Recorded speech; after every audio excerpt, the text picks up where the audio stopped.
چنانچہ احادیث میں ہم دیکھتے ہیں، صحیح بخاری کی حدیث ہے، حدیث نمبر 458، بہت ہی اہم حدیث ہے، بار بار اس کو ذہن میں رکھنا چاہیے. اور یہ اس حدیث سے جو اہل بدعت ہے نا، ان کے بہت سارے عقائد کی تردید ہوتی ہے. اس لیے اس حدیث کو نا ہر شخص کو یاد رکھنا چاہیے. ان کے ایک دو نہیں، ان کی بہت سارے عقائد کی، چاہے وہ وسیلے کا مسئلہ ہو، چاہے وہ قبر میں حیات رسول کا مسئلہ ہو، چاہے وہ اللہ کے نبی صلی اللہ علیہ وسلم کی قبر میں، سب کے قبر میں جانے کا اور سوال و جواب کے وقت موجودگی کا مسئلہ ہو، چاہے یہ عقیدے حاضر و ناظر کا مسئلہ ہو. یعنی یہ ایک ہی حدیث ان کے بہت سارے عقیدے کا رد کرتی ہے. بڑی ہی اہم حدیث ہے صحیح بخاری کی. اس حدیث میں کیا ہے؟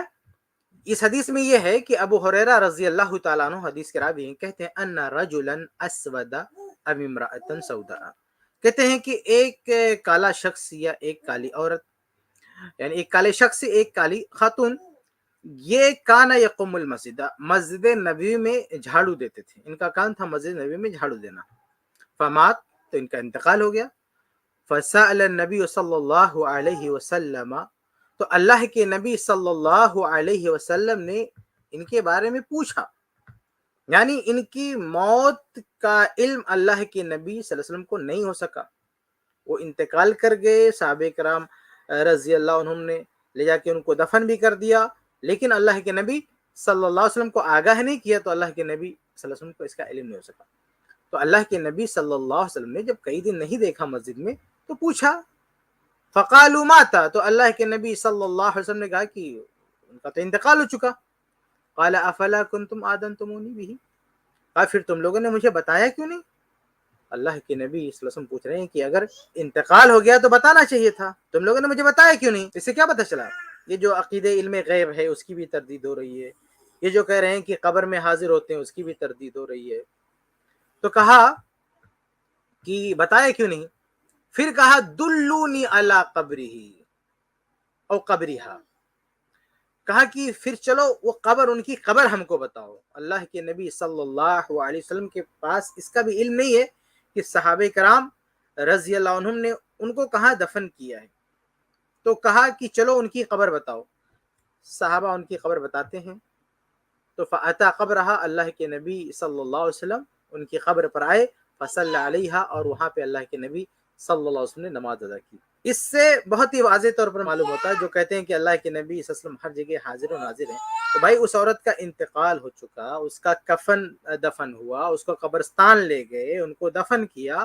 اگر اللہ کے نبی صلی اللہ علیہ وسلم ہر جگہ حاضر و ناظر ہوتے تو آپ صلی اللہ علیہ وسلم کو معلوم ہو جانا چاہیے کہ مسجد میں جو شخص جھاڑو دیتا تھا یا جو عورت جھاڑو دیتی تھی اس کا انتقال ہو چکا ہے، اور صحابہ کرام رضی اللہ عنہم نے جو ہے ان کی تدفین کر دی ہے.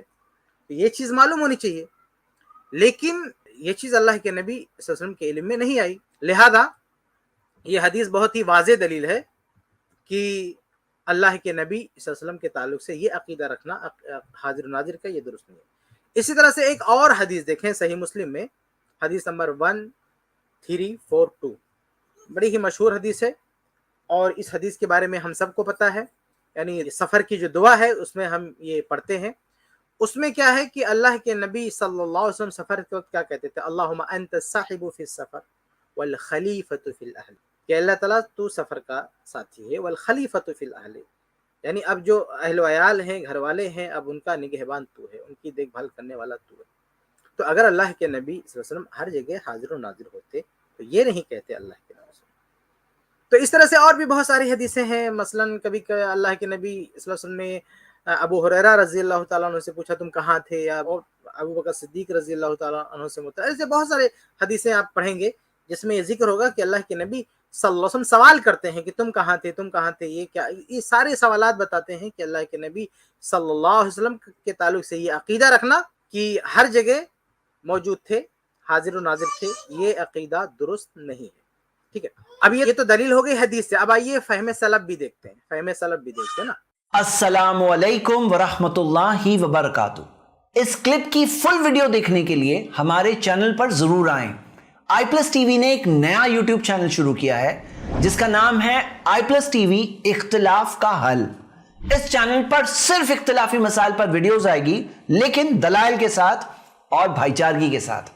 آپ کو میں دعوت دیتا ہوں کہ آپ بھی ہمارے اس چینل کو سبسکرائب کریں، ہماری ویڈیوز کو شیئر کریں اور نوٹیفیکیشن آئکن کو آل سلیکٹ کریں تاکہ آپ کو ہماری ویڈیوز کا نوٹیفیکیشن مل سکے. جزاک اللہ خیر، والسلام علیکم ورحمۃ اللہ.